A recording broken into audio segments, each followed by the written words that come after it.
এই বেক্সিমকো ইন্ডাস্ট্রিয়াল পার্কের সাথে জড়িত। একটা ছোট্ট দেশে যদি এই 40-50 হাজার শ্রমিকের কর্মসংস্থান বন্ধ হয়ে যায়, এরকম যদি প্রতিনিয়ত বন্ধ হতে, তাহলে আমাদের দেশের যে রেমিটেন্স অথবা আমাদের দেশের যে অর্থনীতিটা সেটা মুখ থুবড়ে পড়বে। আমরা প্রতি মাসে 70 থেকে 80 লক্ষ মাল শিপমেন্ট করি।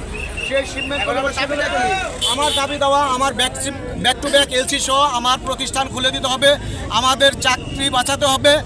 আর তা না হলে হয় আমাদেরকে মেরে ফেলতে হবে। কারণ আমরা এখন কোথায় যাবো? 25 বছর চাকরি করার পরে যদি আমি অনিশ্চয়তার মধ্যে থাকি যে আজকে আমি কোথায় যাবো, আমার সন্তান আমার লেখাপড়া করতে পারবো না, আমার সন্তান দুটা বাচ্চা দিতে পারবো, তাদের আমি টাকা পয়সা দিতে পারতেছি না, কেন আমি এই 25 বছর পর এসে কেন এই দুর্ভোগে পড়বো?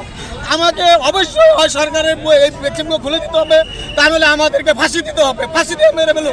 চাই না আমরা এই দেশে বাঁচতে, কারণ যে দেশে আমার সন্তান লেখাপড়ার খরচ দিতে পারবো না, আমি আমার বউগুলাপানের মুখে আমি অন্ন দিতে পারবো না, তাহলে আমার কাছে থেকে লাভ কি? হয় আমাদেরকে মৃত্যু দিক, তা নাহলে বেক্সিমকো প্রতিষ্ঠান খুলে দিক ব্যাক টু ব্যাক এলসি সহকারে। এটা আমার সরকারের কাছে একান্ত দাবি।